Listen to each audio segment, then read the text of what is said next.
Now I am sharing the screen.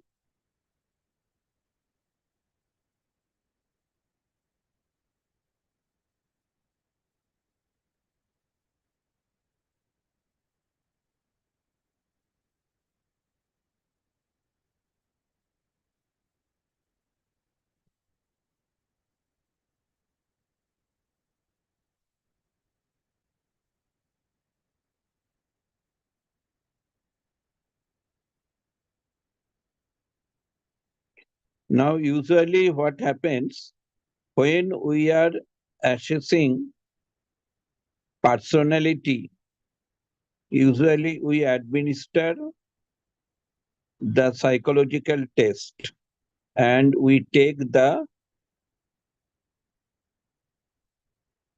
case history through the interview.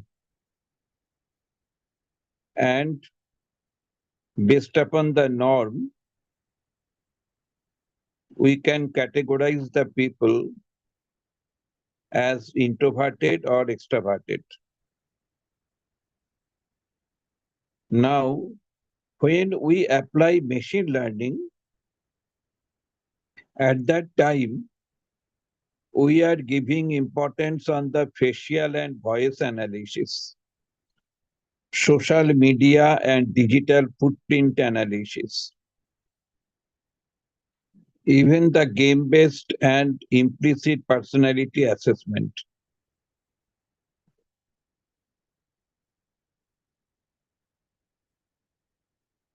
So it does not support only the traditional approach, that is the questionnaire administration, and based upon the questionnaire, there is the norm, and through the norm, we can classify. It is not like that. For example, one individual will may be very much depressed. Then these individuals'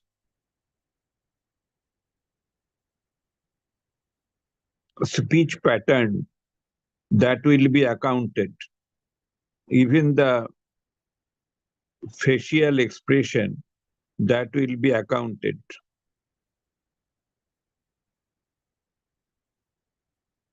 And there are different types of machine learning. We know that 3 types of machine learning are there: supervised, unsupervised, and reinforcement learning. Sir, In case of the kindly, supervised learning, we can use the logistic regression. In case of the logistic regression,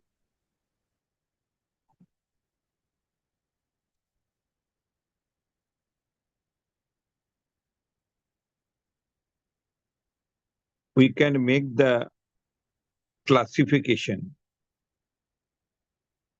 about whether the individual is introverted or individual is extroverted.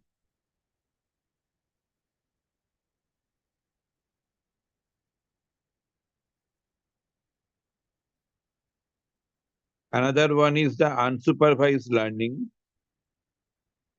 Unsupervised learning includes the hierarchical clustering, K-means clustering, and the principal component analysis.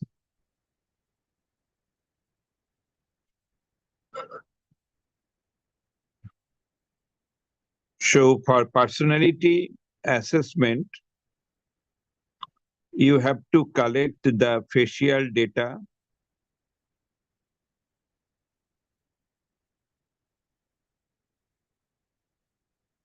voice analysis,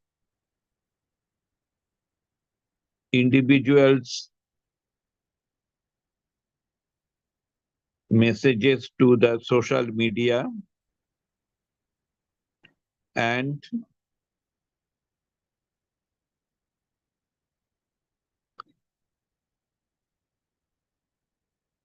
the psychological instrument data.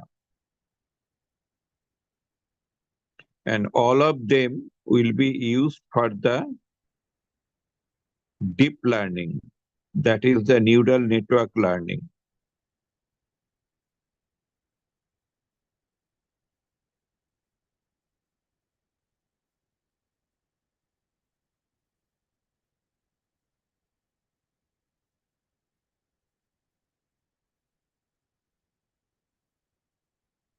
And what is the advantage?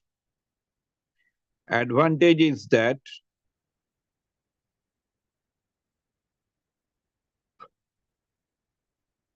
when the variables are categorical, some variables are categorical and some variables are metric,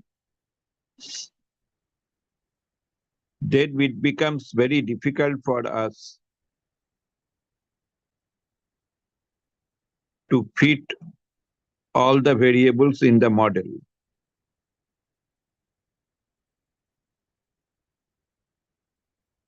But through the deep learning, that is the recurrent neural network or convolutional neural network,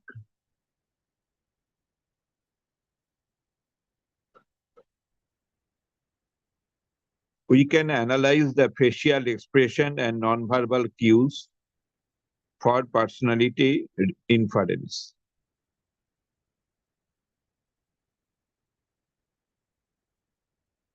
Another thing is the sentiment analysis. By using the sentiment analysis, we may classify the people, whether the people is suffering from any depression or not, whether the person concerned is suffering from, not suffering, whether the person concerned is introverted or extroverted.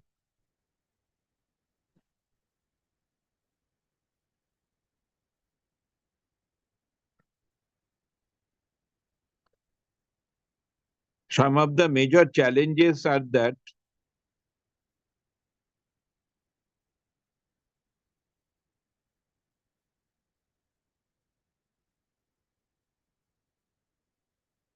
there may be some biasness. Why the biasness? Because machine learning depends upon the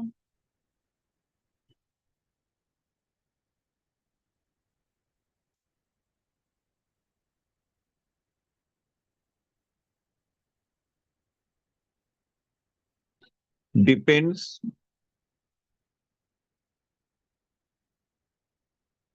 on the training data.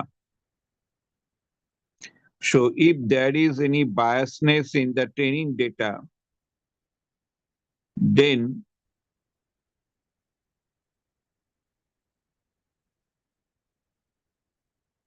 the model used by the machine learning that will be biased. So it is always better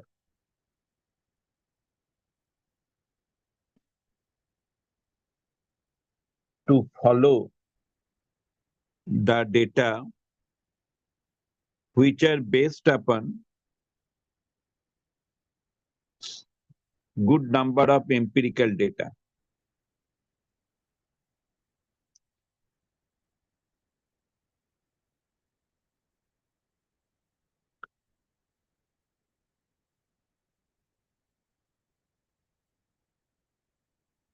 Hybrid models also suggested, that is combining machine learning with traditional psychometric methods for enhanced accuracy.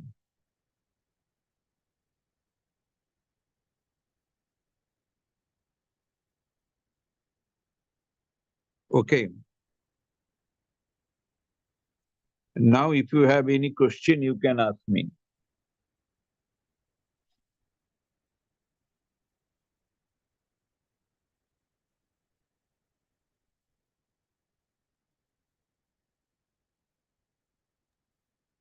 Sir, I had a doubt related to collecting facial data information.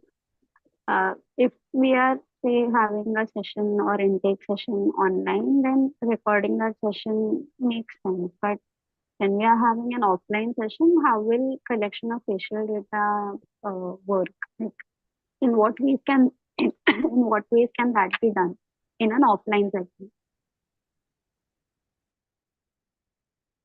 Yeah, so that is the ethical consideration. This is a ethical consideration because in the offline situation, if you collect the facial expression and other things, then it is better to take the permission from the respondent.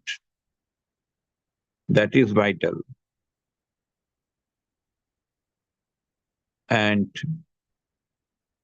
if it is online, again, you have to take the permission because we cannot disregard the confidentiality and the trustworthiness. That is true. It's a very good question.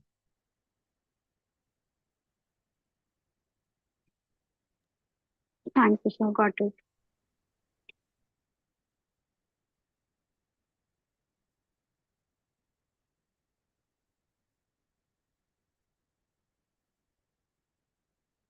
So when you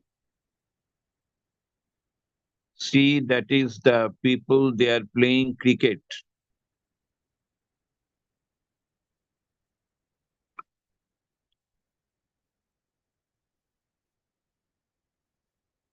their facial expression, their all the gestures,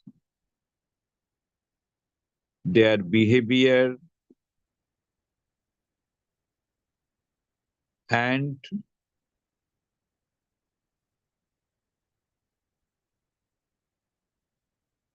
the data collected through the questionnaire that will be accounted for assessing the personality. That is whether the individual is highly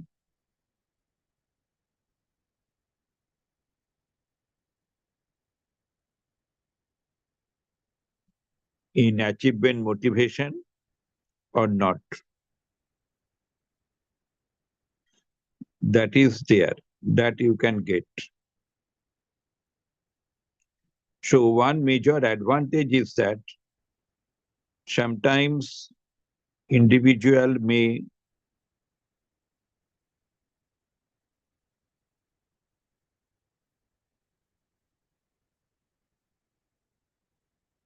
suppress some of the information or may mislead the information about his personality. But by applying the machine learning,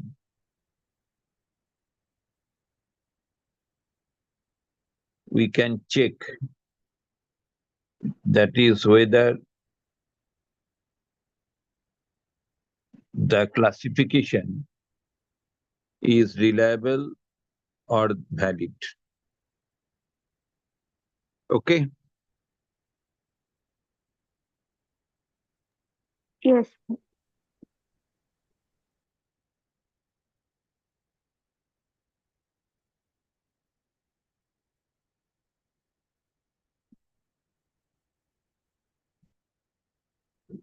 Okay, I think now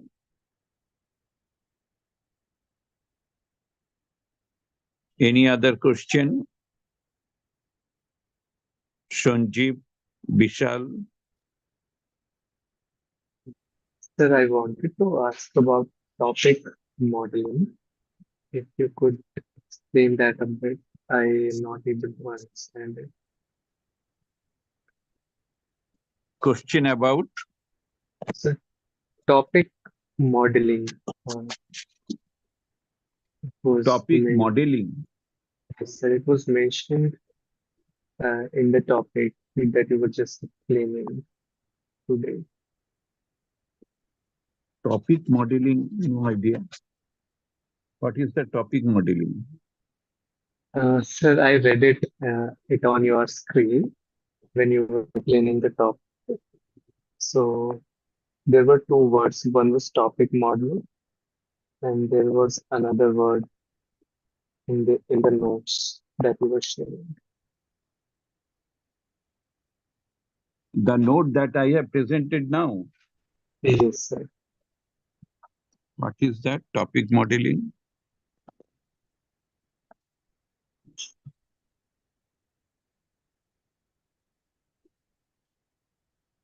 What is topic modeling? Sir, in the sentiment analysis, sorry, sir, if you go downwards. In the deep learning, natural language processing, sentiment analysis, topic modeling.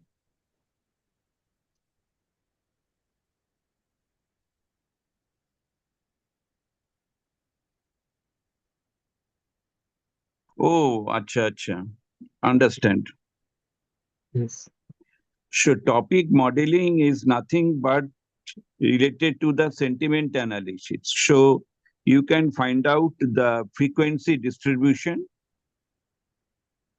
that Okay. is which type of word the candidate has used most frequently and least frequently. Another thing, that is the association of different words. So based on that, you can develop the model.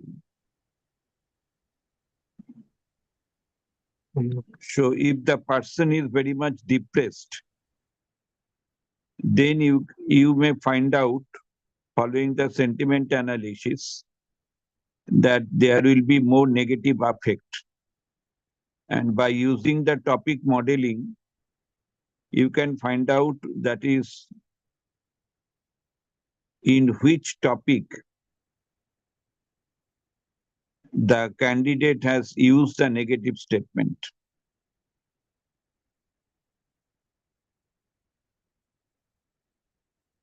For example, one may have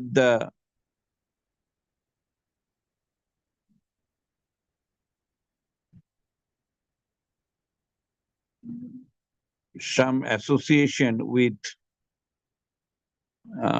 exam or the relationship issue.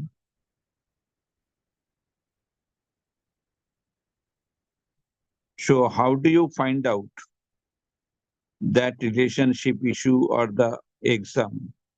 Then you can apply this topic modeling. There you can find out, that is, which words are used with which word.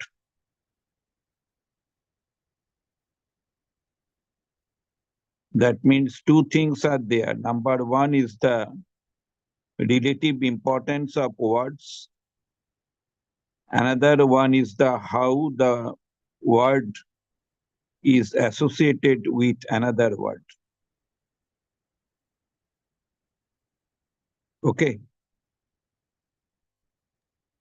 okay, sir. Yeah, understood, sir. this is important.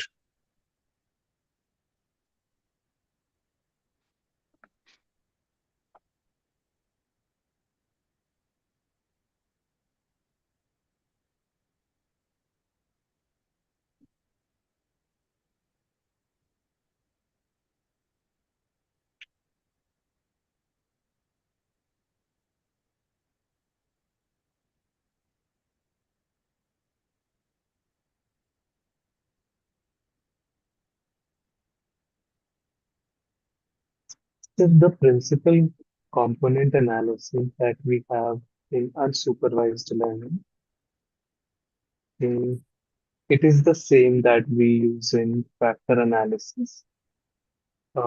Is there a difference in how we use it here, or is it almost similar to how we use principal component analysis Factor tradition? analysis assume initially you have to do the PCA, principal component analysis, to reduce the dimensionality.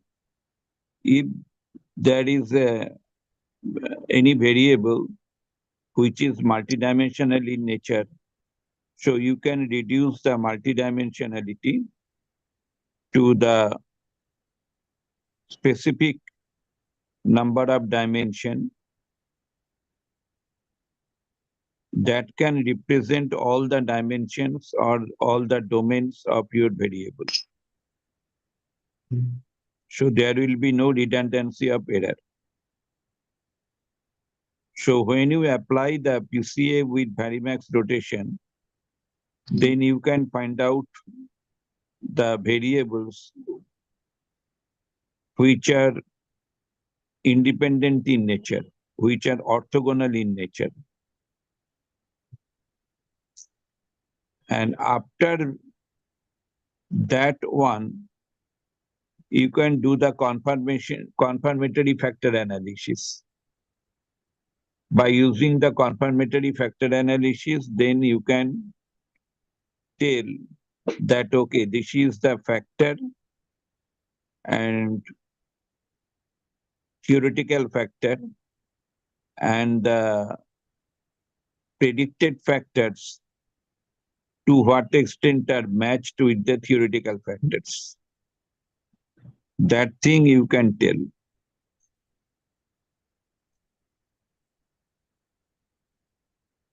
Okay. Okay, sir.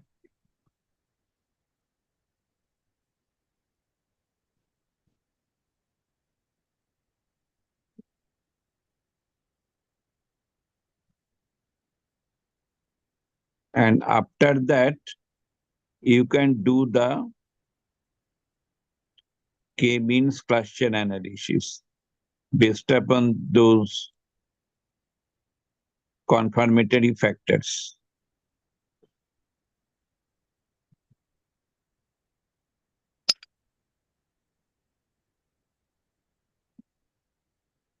Okay. Okay, sir.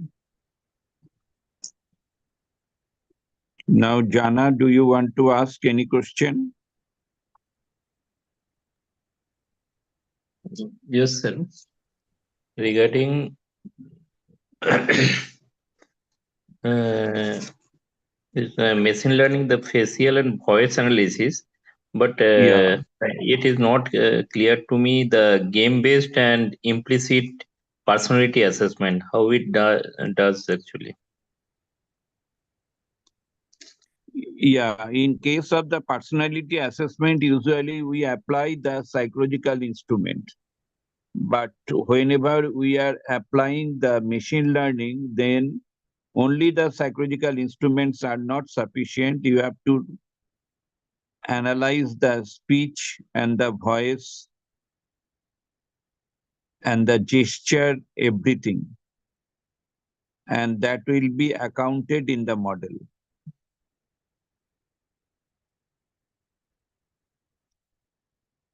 And you can collect that data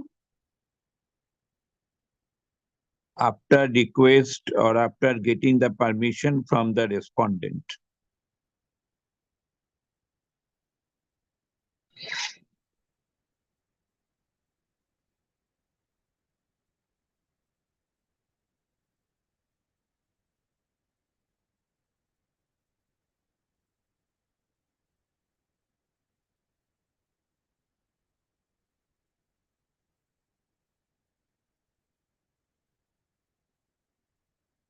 Okay. Yes, sir. Understood. Okay. Thank you, everybody. Now I'm closing the session. Please you write the answer in the Google Classroom. Thank you, sir. Okay.